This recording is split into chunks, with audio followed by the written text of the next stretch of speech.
doing today? This is a very exciting day here at Eastern Maine Community College Library. I see a lot of familiar faces, but for those of you that don't know me, I am Janet Alvich, and I'm the Associate Dean of Library Services here at Eastern Maine Community College.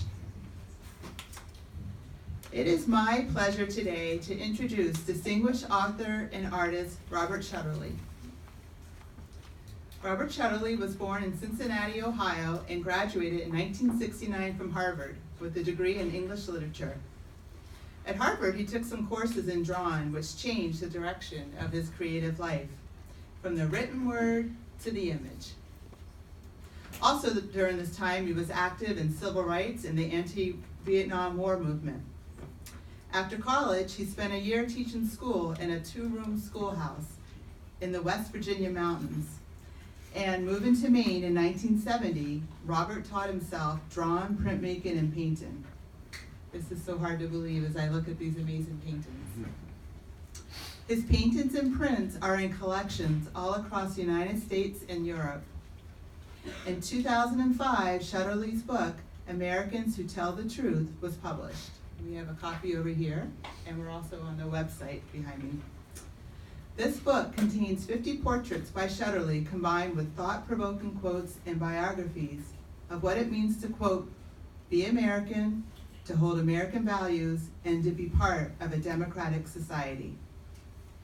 Robert says Americans Who Tell the Truth portraits have given him an opportunity to speak with children and adults all over this country about the necessity of dissent in a democracy, the obligations of citizenship, sustainability, U.S. history, and how democracy cannot function if politicians don't tell the truth, if the media don't report it, and if the people don't demand it.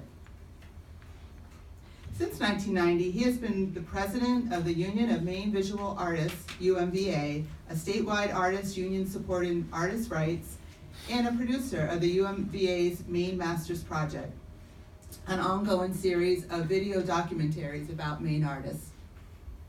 Robert's many awards include Distinguished Achievement Award from the University of Southern Maine in 2007, an honorary doctorate in humane letters from the University of New England in 2007, and another honorary doctorate of humane letters from the University of Maine at Farmington in 2011.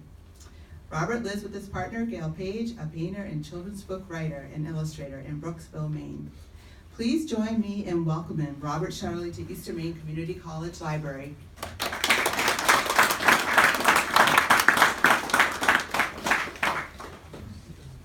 Thank you, Janet. And I am very, very pleased to be here today with all of you. It's my first time to actually speak here. I've driven by here, I bought cars in this neighborhood.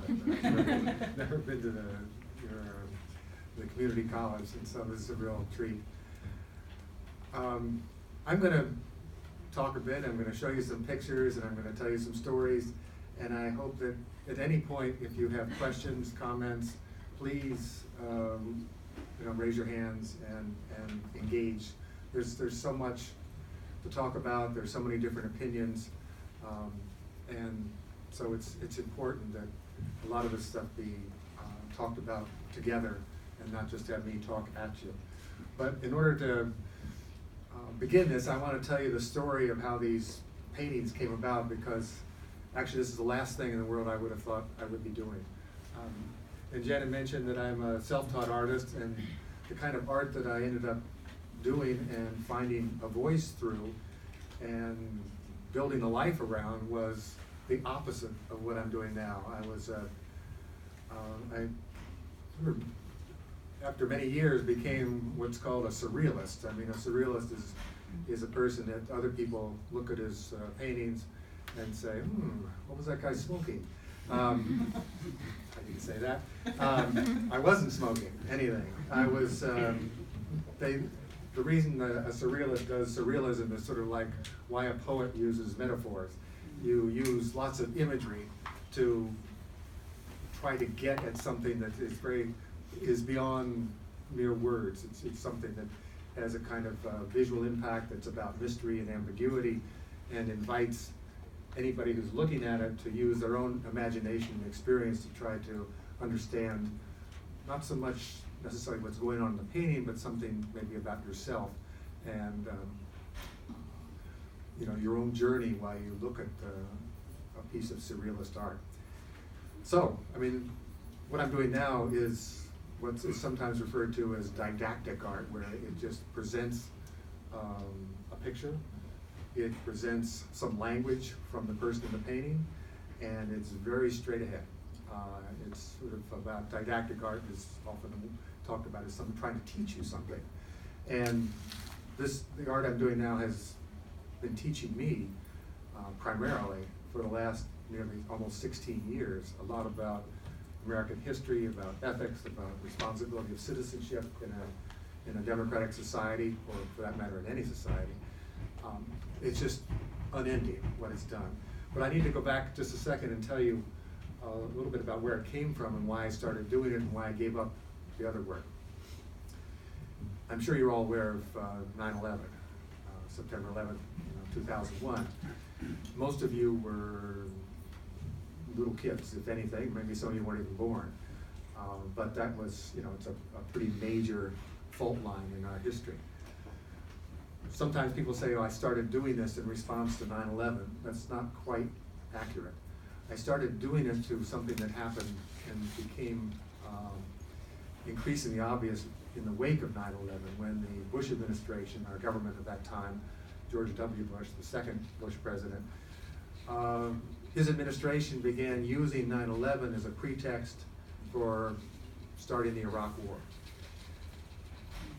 What they were saying about why we were going to Iraq was not true, and they knew it was not true. This is, sometimes today when you hear about that war in the media, if they talk about its origins at all, they might tell you, well, that was a mistake the Bush administration made. It wasn't a mistake. They knew fully well that Iraq at that point did not have weapons of mass destruction, that Iraq was not involved with Al-Qaeda, that Iraq did not have anybody involved with taking down the towers on 9/11. That wasn't what Iraq was doing. And Iraq was no imminent threat to the United States, and they knew that. However, they did want to start a war. And so they used the tricks that any government uses in a situation like that when they want to have war, and it's against the interest of the country and against the interest of the people. They use propaganda, they use fear, they use super patriotism, they use racism, they use fundamentalism. These are all the ways of getting a population of people to do something that they really shouldn't be doing. What I'm not saying here, and I want to make this clear, is I'm not saying anything about, I'm not criticizing our military. This is not, I'm not being critical of the military. I'm being critical of our political leaders. There's between the government and the people in the military, there's a kind of relationship that is often referred to as a sacred trust. And what that means is that, let's say I join the military. What I'm saying is, by doing that I am willing to sacrifice my life or my health or, whatever. I mean, anything could happen, right? That I'm willing to sacrifice that. I'm also willing to take on the burden of having injured or killed other people. I'm going to do damage to my own soul, in a sense, by doing something that under normal circumstances, we would all find objectionable, criminal, unethical. I'm willing to do that for my country if the country needs it to happen to protect itself, to save its own constitution, which is the oath you take when you join the military. That's the soldier's part of the sacred trust.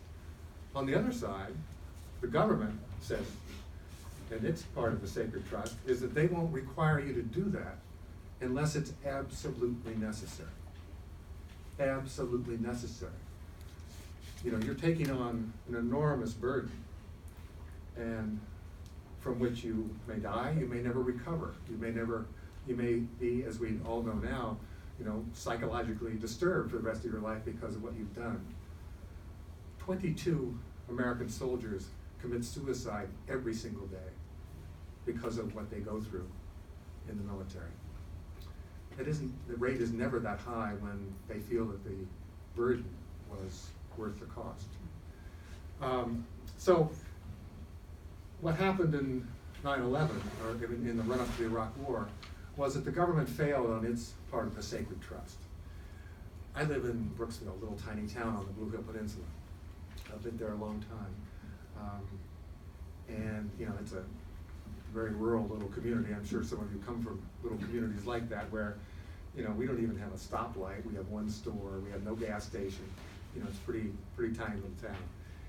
And I was getting increasingly upset as I saw that the momentum building to make this war, and the one agency, or the one sort of system in this country that's supposed to stand in the way of a government that's not telling the truth, wasn't doing its job. What is that? What, in a democratic society, who is supposed to tell you if the government is not being honest? Whose job is that? I mean, it's written right into our Constitution, basically. Yeah.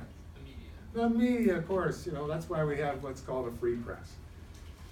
That's their job, is to be checking up and making sure that the government is not, is telling you the whole truth. You know, every government in the world, no matter what where they're coming from, you know, on the democratic spectrum to the totalitarian spectrum, you know, does occasionally lie to its own people. We have theoretically a free press that's supposed to stop us from, you know, being persuaded that those lies are the truth and then following them. This is a really big deal, you know. That's why, I mean, the founders that wrote the Constitution understood that when you have concentrations of power and you have concentrations of wealth in that power, that sometimes they're going to want to hold on to that stuff even when, or, you know, increase it, even when it's against the interest of everybody else.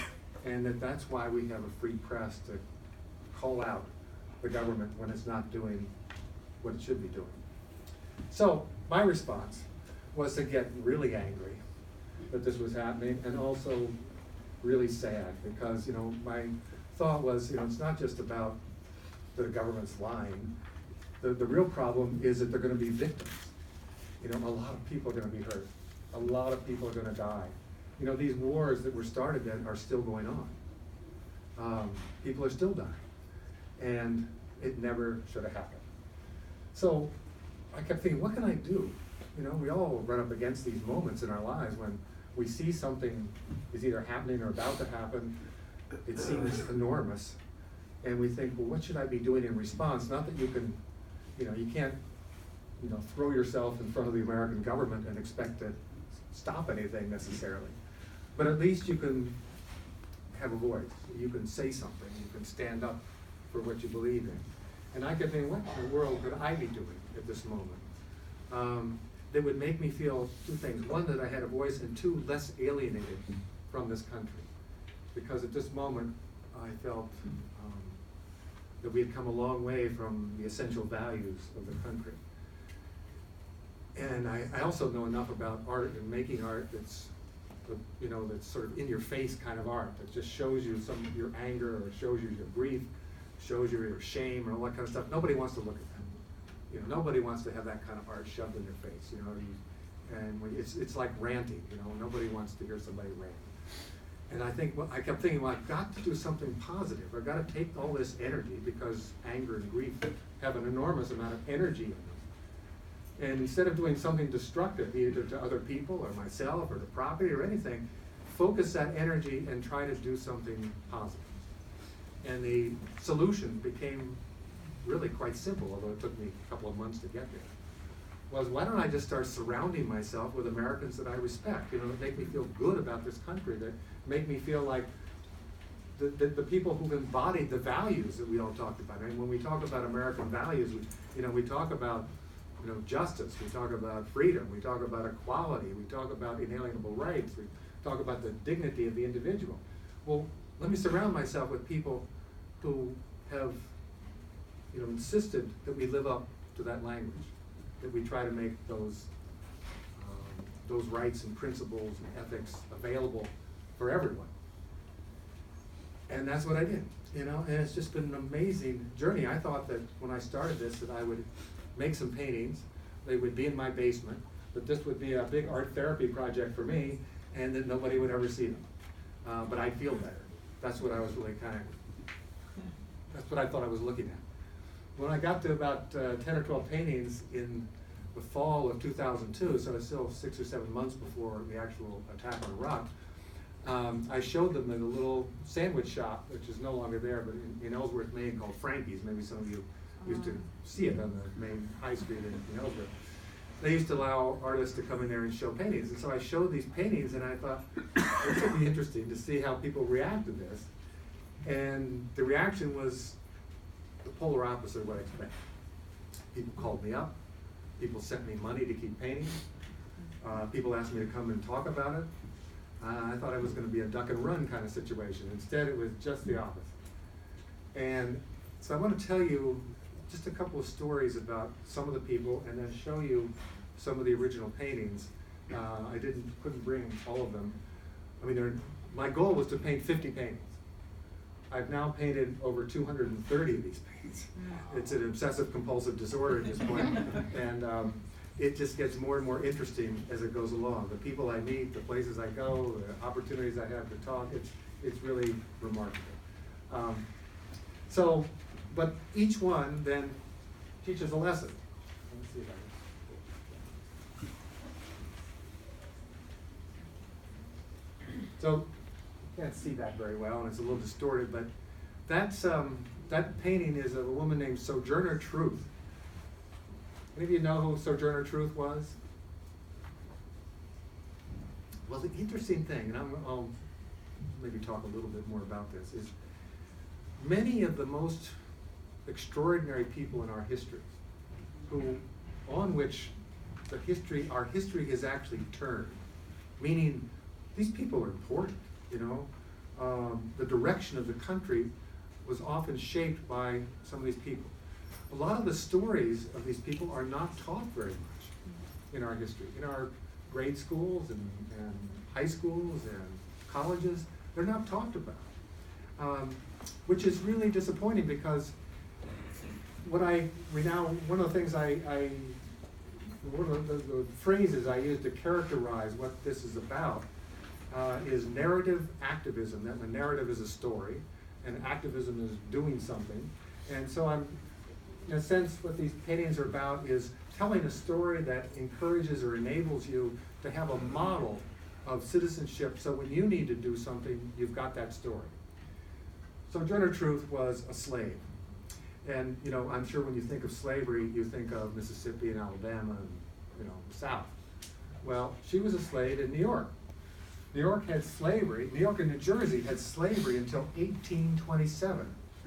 That's like one generation before the Civil War. Most of us think, oh, North, South, good, bad, you know, all that sort of stuff. Well, it wasn't at all that simple. As a matter of fact, it was extremely complicated. Even when the North got rid of slavery finally, and when the North got rid of slavery, and New York was the last state to do it, many people in the North were still profiting enormously from slavery. Slavery was the biggest economic engine in this country. You know, it was generating a huge amount of money, not just in the South, but in the North, you know, through the products that were grown, like cotton and clothing and stuff that was being made in the North, but also just the kidnapping and selling of slaves. Was many of the people who were involved in the slave trade lived in the North. You know, you think of, you know, a great Ivy League institution like Brown University. That was founded on slave money. The slavery had a huge, huge effect in North and South. Well, this woman was a slave, and everything, you know, happened to her on a farm in upstate New York that happened to slaves in the South. Her husband, her children were all sold away from her. She was a field slave. She was mistreated. She was beaten.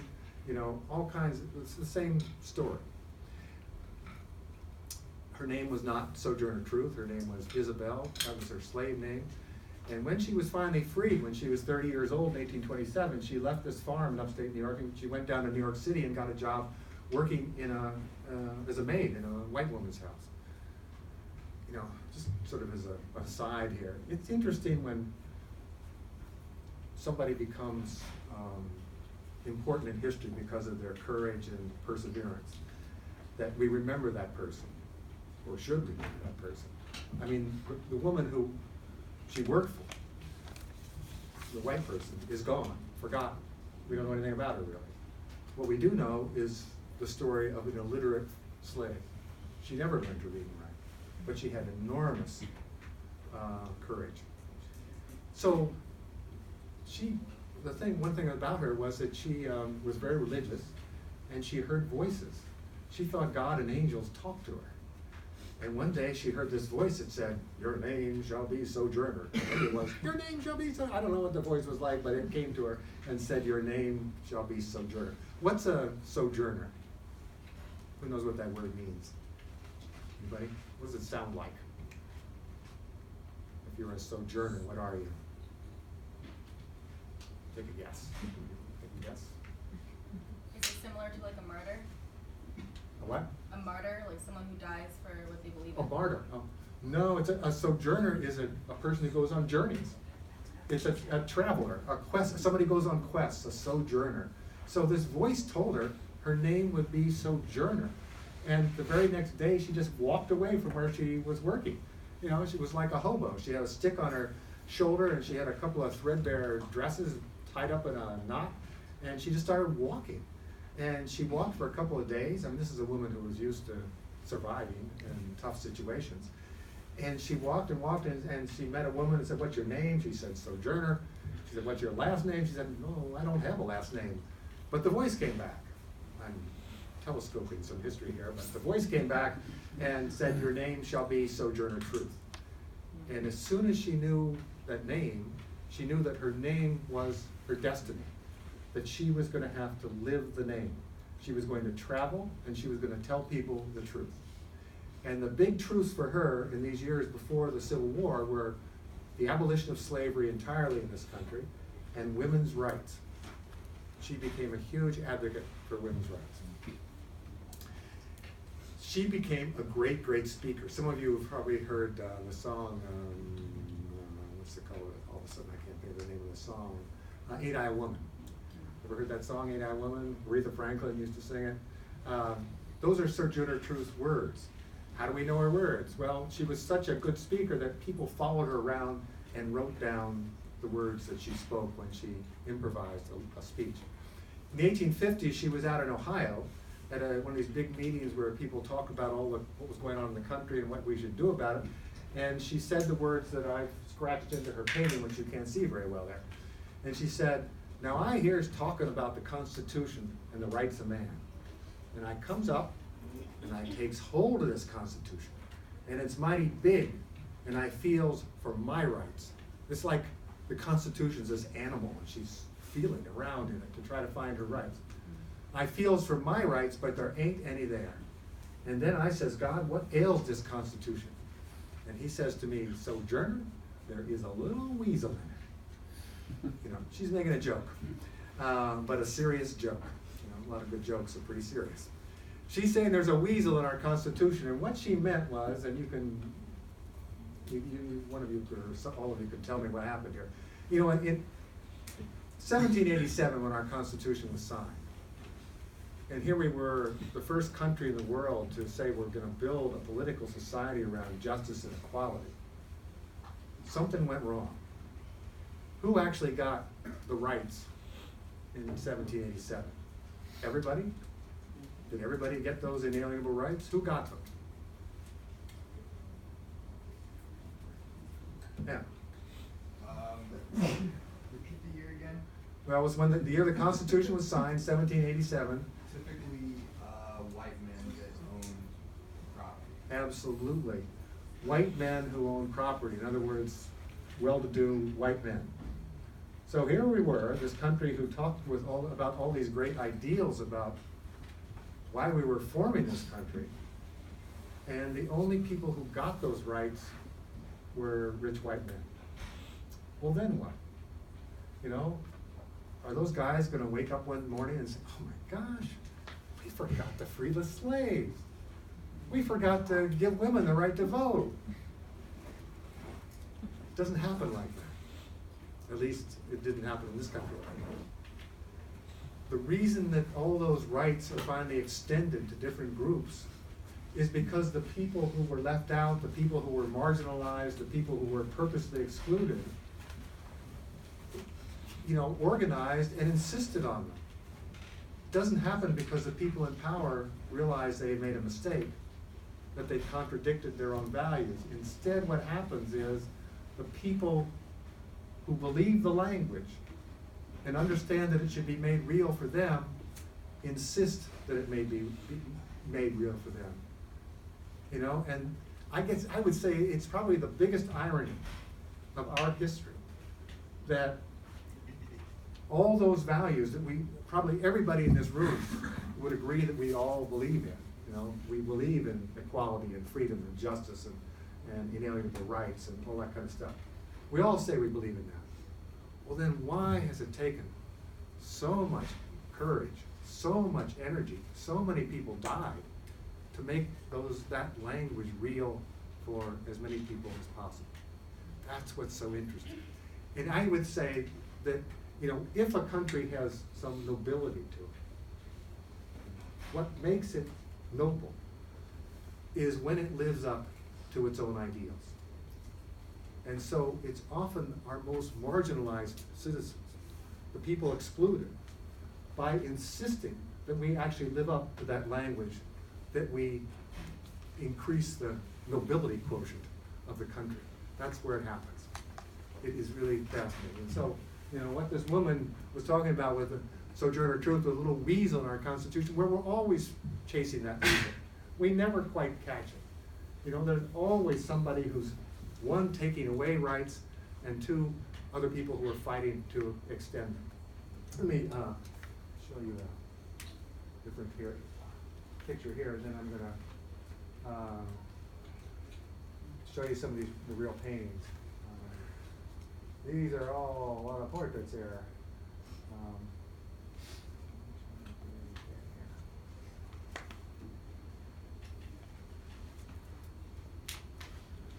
So this is Helen Keller. Who can tell me just something about Helen Keller? Why would, who is she? Who was she? You all know his name probably. What did she do? What happened to her? Yeah. She was a blind and deaf woman that managed to learn how to read and write. And what was the effect of that on our culture? I'm not certain. Anybody want to say something about that? Well, here was this, previous to Helen Keller, people with disabilities were not treated well in this country, or most places in the world, actually. I mean, it was thought that if you had a disability, it wasn't just that you had a disability, but you were then deficient as a human being. And often people with any kind of disability were set, aside or put in institutions, assuming that, one, they had nothing to give to the culture, and the culture had nothing much to give to them, except to warehouse them.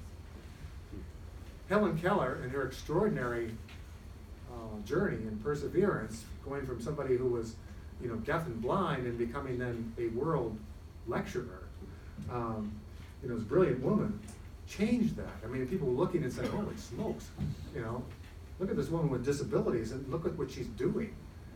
Then, whoa, what have we been doing to people with disabilities who have perhaps so much to give to our society? I mean, a leader, and she has all these severe disabilities. It changed the way people think, not just in this country, but around the world, her life. Often when we have a big problem, whether it's about climate change or racism or economy or, gender or whatever it is, often one of the real issues we've got is, well, how do you get people to think differently about this so that they see the problem in a different light so that they can actually do something about it? Helen Keller, almost by herself, changed the way people thought about people with disabilities, changed our behavior because of it. But that is only part of what I want to tell you about her. She said something about politics and about the functioning of a democracy, which is really quite extraordinary. And I'm just going to repeat it, and then I'm going to talk a little bit about it. The quote that's scratched into her painting says, when you come to think of it, there are no such things as divine, immutable, or inalienable rights. In other words, you know, in our Declaration of Independence, you know, we talk about inalienable rights. Rights that just everybody has, no matter what, you know, they're born with. She says, well, not really. Not quite. She says, when you come to think of it, there are no such things as divine, immutable, or inalienable rights. Rights are things you get when you are strong enough to make good your claim on them. What she's saying is that, and if you expand this a little bit, is that basically our rights are, you know, that they're always being taken away from us. There are always people with power or special interest who want to compromise our rights. And so it's always a fight to get them and to maintain them. That not everybody sees them as inalienable rights. Quite the opposite. Frederick Douglass. Who was Frederick Douglass? Let me show you one more. Let's just talk about it for a second.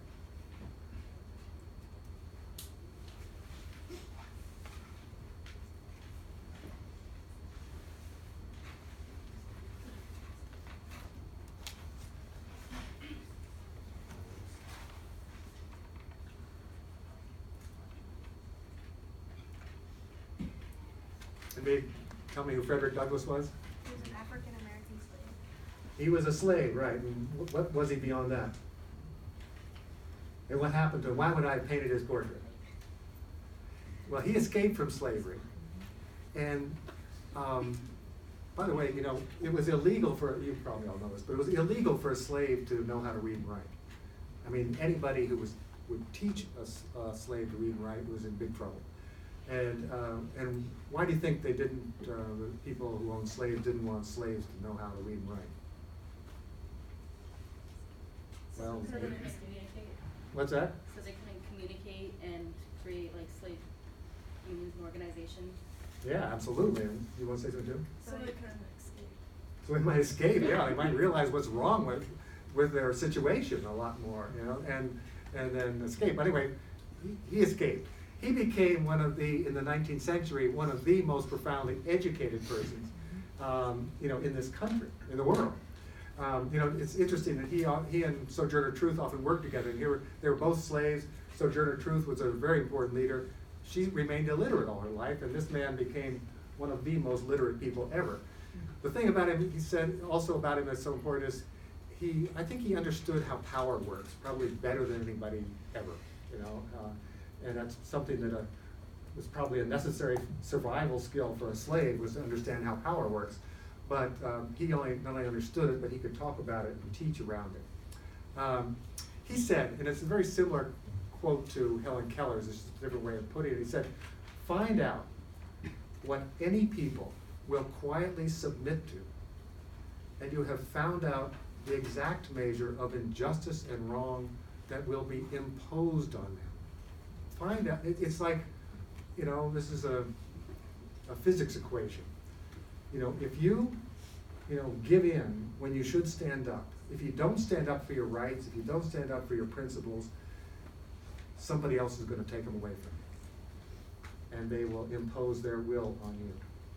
Find out what any people will quietly submit to, and you have found out the exact measure of injustice and wrong that will be imposed on you. This is important. I mean, you know, we think that often that our democratic society, you know, it's got a set of laws and rules and principles that are all written down somewhere in our Constitution or Declaration or legal books, and sort of we're okay because of that. You know, we're protected because it's there in writing. Well, it's not protected. If there's anything that is true that we learn that's true about our history, is that those things are not protected just because they're written down. They're protected because people have the courage to stand up for them. Let me just leave that there. I'm going to pull out a couple of these paintings and talk about them, who they are. Now this is a little girl, Samantha Smith. Maybe if I actually stand back here and hold it, more people can see it. Actually, you could, want to turn that off? Sure. And we, because I'm not going to show them the All picture, right. I don't think. Can do Unless that. there are questions later. And I can stand in the middle without the light flashing on my face. Okay, Says it's shutting down. Yes. good. So, this girl, is there anybody in here who can tell me her story? She's a Maine kid. Yep. I've painted a bunch of kids, you know, one of the, I'll hold it up again in a second, but, you know, one of the really interesting things about history and the way it turns when people insisted it turn is that it doesn't have to be an adult who does it. It can often be a young person who does it. The important ingredient is, well, there are two important ingredients. One is courage and the other is perseverance. And that's what often makes the big difference. So this girl and the trajectory of her life is, well, that's pretty sad. Yeah. There we go. This occurred to me. Yeah, good.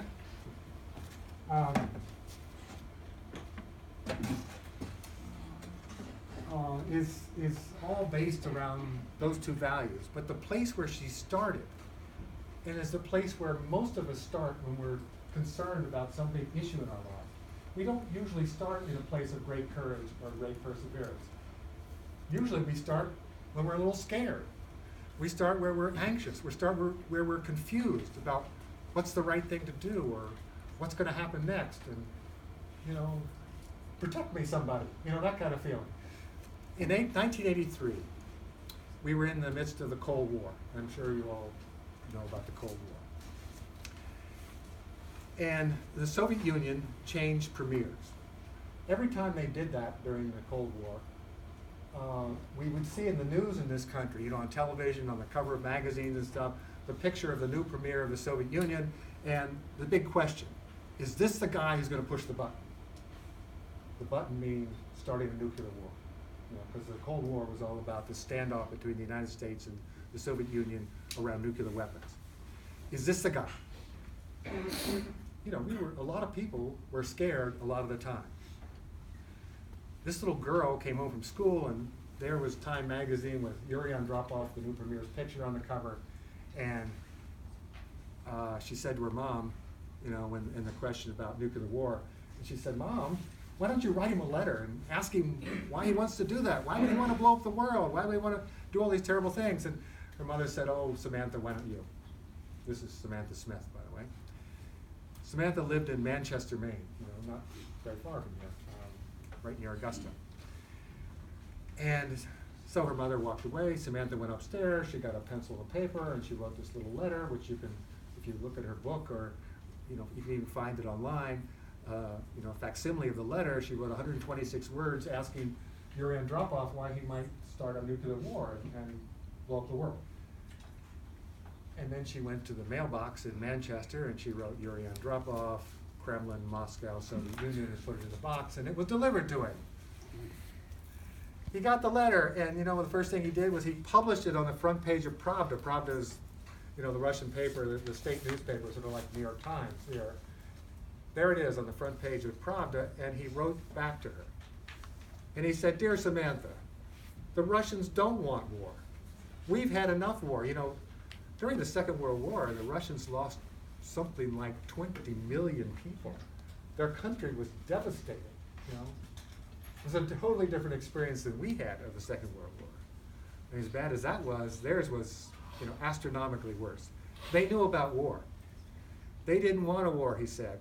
"Why don't you and your family come to the Soviet Union, we'll pay for it, and you can meet some Russians and find out for yourself that we don't want war." Well, you know, the propaganda in this country was that the Russians were these monsters who wanted to blow us away. So for a little girl who's 11 years old to go to the Soviet Union and spend time with Russian people was not only scary, because she didn't speak the language, she'd never been there, but these were supposed to be our enemies.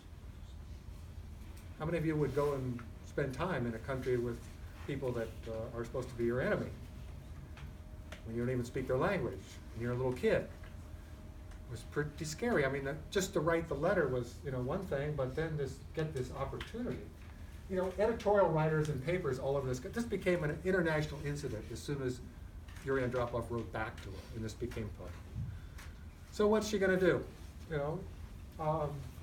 She and her family were really in a quandary about how to handle this moment. Editorial writers all over the country said, Samantha, don't go, you'll get brainwashed, you'll come back a pinko. Seriously, I mean, people were saying, don't do this. They decided to go. She went to camp with Russian kids. She traveled around the country. She met all these people. At the end of it, there was this big press conference in Moscow. By the way, you can go on YouTube and see a lot of this stuff. You can see her interviews as a little kid, with news media people. You can see a interview of the film of her speaking in Moscow. You can see all this stuff. So at the very end, she's asked, and they're journalists and photographers from all over the world there, taking her picture. And she's asked, well, what did you learn, Samantha? And she says, well, I learned it's our governments who cause the problems. She said, all these people I've met here in the Soviet Union are just like my friends back in Maine. They've got families, they've got brothers and sisters, they've got schools, they've got communities, they've got lives and dreams.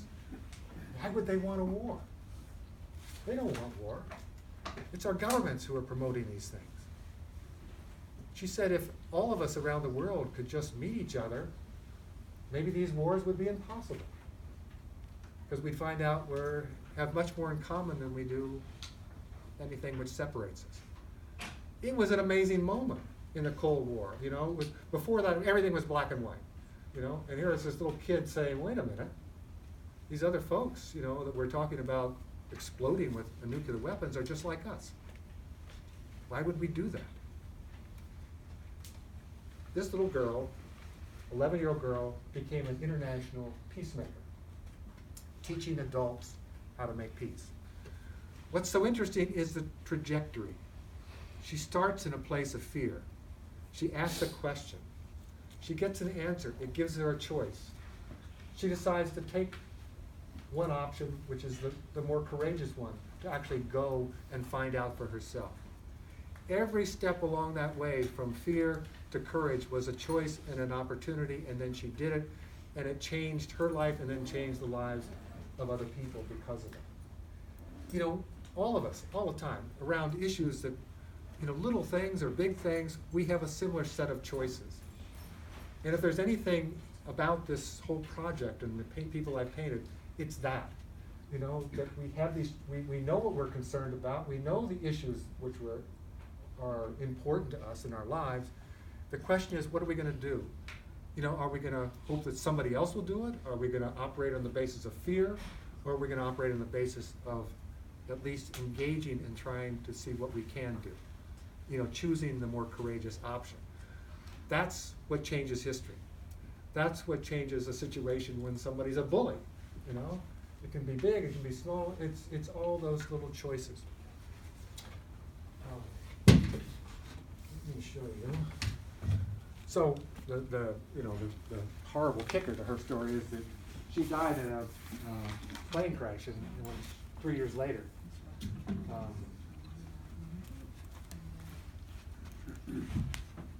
Here's a similar kind of story, a contemporary one.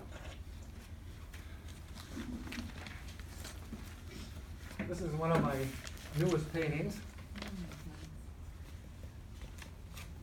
This is Dr. Mona Hanna-Attisha. Does anybody in here know who she is? She was in the news a lot about a year or so ago, and still is if you're following some stories. Anybody? I want to see Detroit in the water. Absolutely. Yeah. Yeah, she's a pediatrician and a children's doctor from Flint, Michigan. She was the one who, what we call, blew the whistle. She was the one who exposed that Flint water was full of lead, and that thousands and thousands of people were being poisoned by lead. Lead is a neurotoxin. If you've been poisoned by lead, your brain and your nerves are affected permanently. There isn't treatment for it. You know, if you've been prolonged exposure to lead, the outcome is irreversible.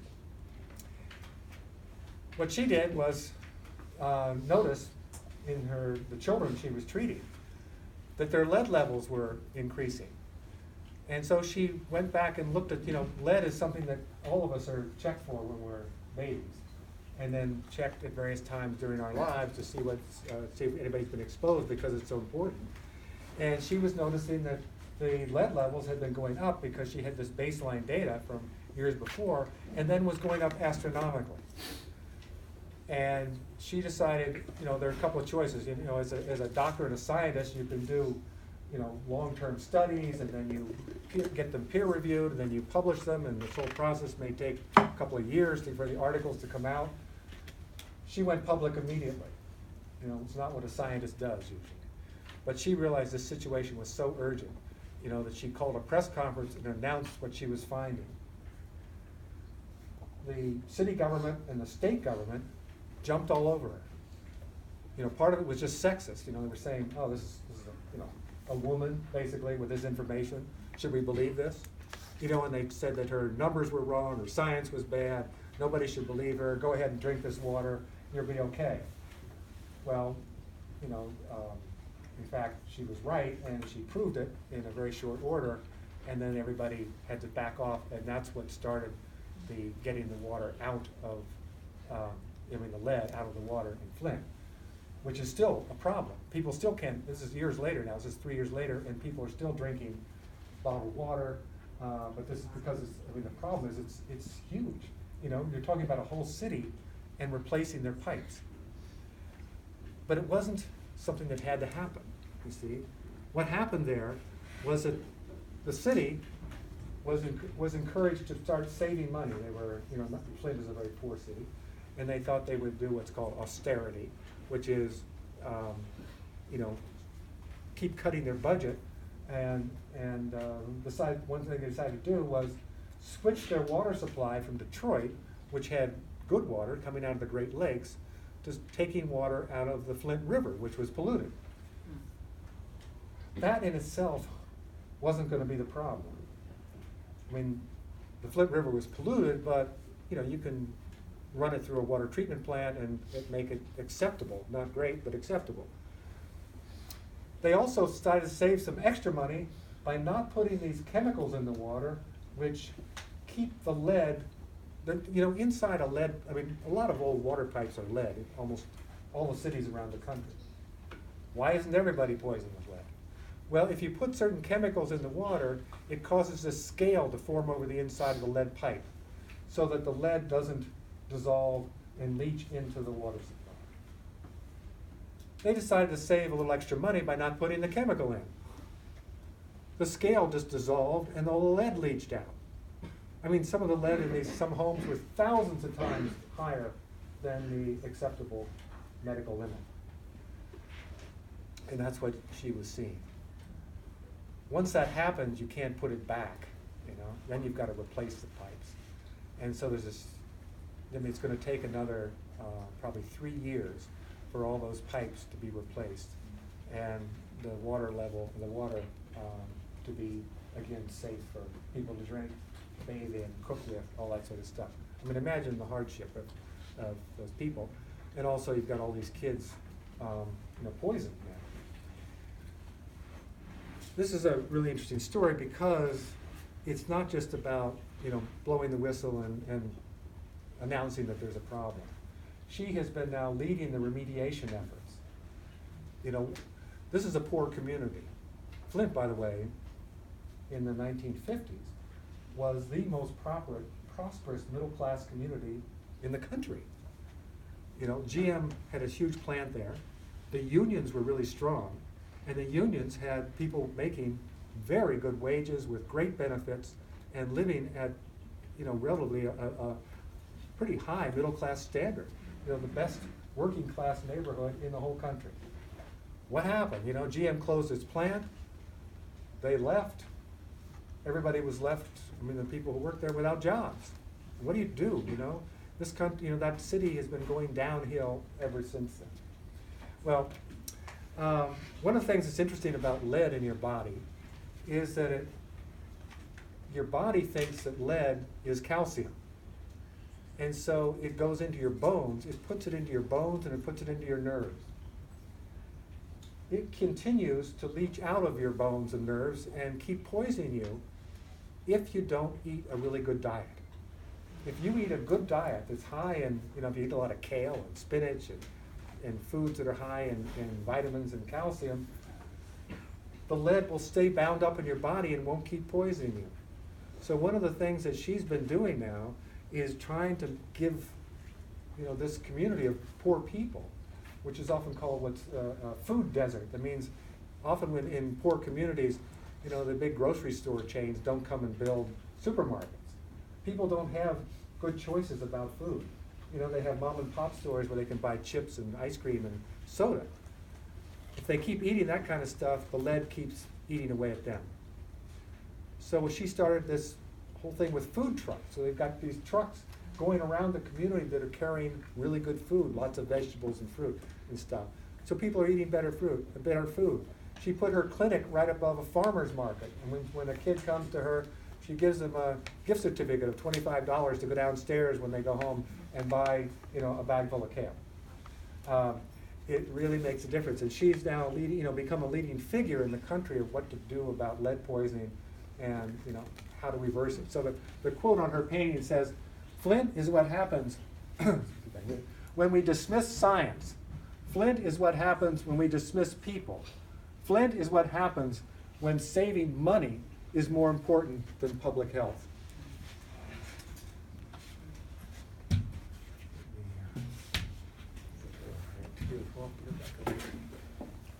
How much time do I have? It was an hour, until Yikes. 3. So, I'm going to tell you quickly one more story. okay, sounds great. And then see if we have a couple minutes for conversation. Bringing a very familiar face here, I hope. Is there anybody in this room who doesn't know who Muhammad Ali is?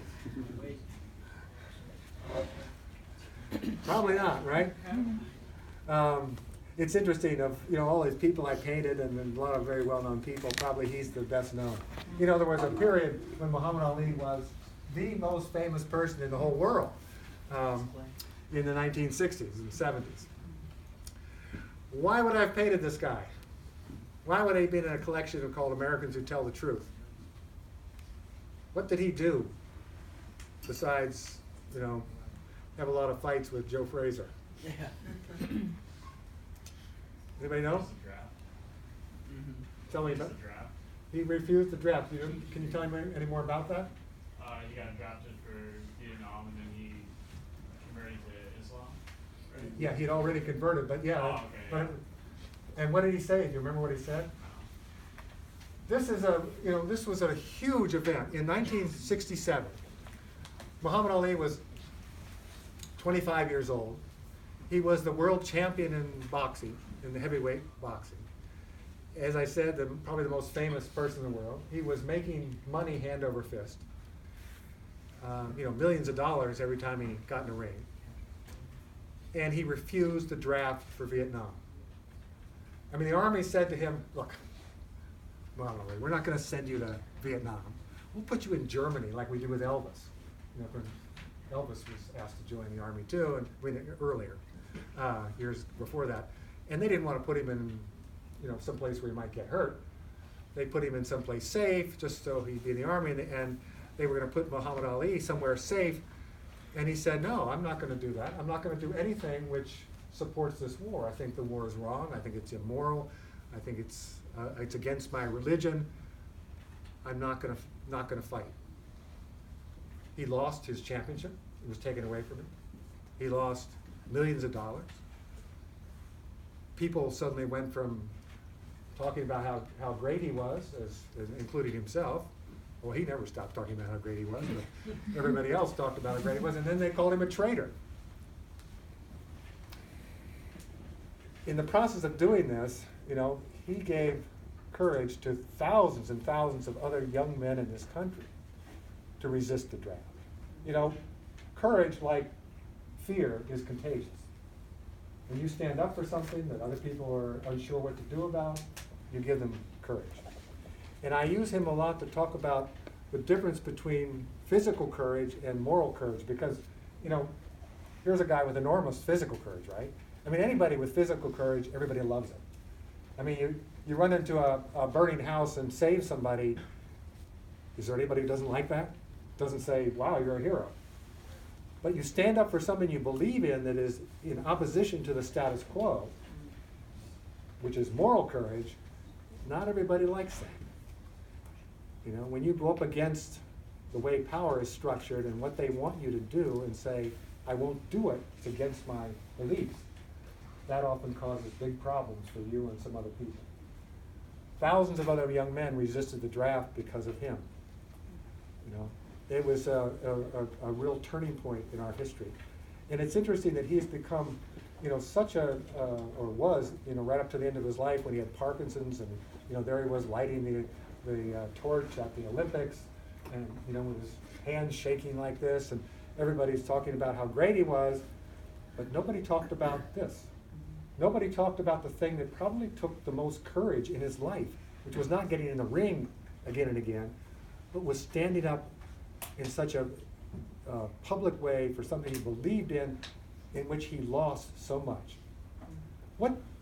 Here's this one thing I want to ask you. What did he have, though, after they took away his championship and they took away all that money from him and they condemned him so hard? What did he have? His dignity.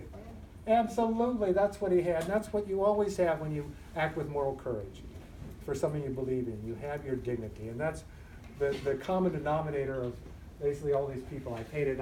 Since I don't have time to show you 230 paintings, I would encourage you to go on the website and look at some of them, and you might find some really interesting stories there that you would also find as good models for your own life. A couple of questions, maybe, if we've got a few minutes. Yes? Out of all the paintings that you've done, which figure is the most inspirational in your opinion? Ugh. I hate that question. I don't know. You know, just painting it, I basically fall in love with every painting I paint, and every person. And there's some just unbelievable stories. You know, they may know who Barbara Johns is. Probably not. I didn't know. I mean, I would say 2/3 of the people I painted I'd never heard of when I started this. Barbara Johns was a girl in 1951, a young 16-year-old black girl, went to a separate but equal school in Farmville, Virginia. She engineered a walkout of her school because she knew she wasn't getting the kind of education she needed to be successful in her life. Her case, this 16-year-old girl's case, became one of the main cases of Brown versus Board of Education in 1954 that integrated our schools. So here's this thing, I mean, we hear about this case, we hear about the big case in front of the Supreme Court, we know about Thurgood Marshall arguing the case. What we aren't told is that this started with a 16-year-old kid. You know, that's the kind of story that this leads you to, and that's the kind of thing you learn. That's a story that everything about, it's worth looking up her story, because you'll find that everything she did is unlikely and incredibly courageous. I mean, she did things that kids would get suspended from school for doing in order to make her point. And then she withstood attacks by the Klan and threats and everything else, and then led to that great case. Any other questions, comments? Who would you paint? I mean, if you were doing what I'm doing and you wanted to paint people some heroes for you who have, are important, not because they're celebrities, not Beyonce or LeBron James or something, but, somebody who you see as a hero for, social justice or economic justice or environmental justice or gender justice. Think about that. I mean, if you're thinking, as you probably are, I don't know, think about why that is. Why does not our media talk about these people? Why aren't they as present in our mind as celebrities are? That's a really important question. It's an important economic and social question. Why those? Because there are plenty of them out there. Our country is loaded right now with people who are fighting really hard to make your futures sustainable, both morally, economically, and environmentally. Who are those people? You know, this is a really important thing. Anyways, I think we're out of time. Thank you very much. Thank you so much.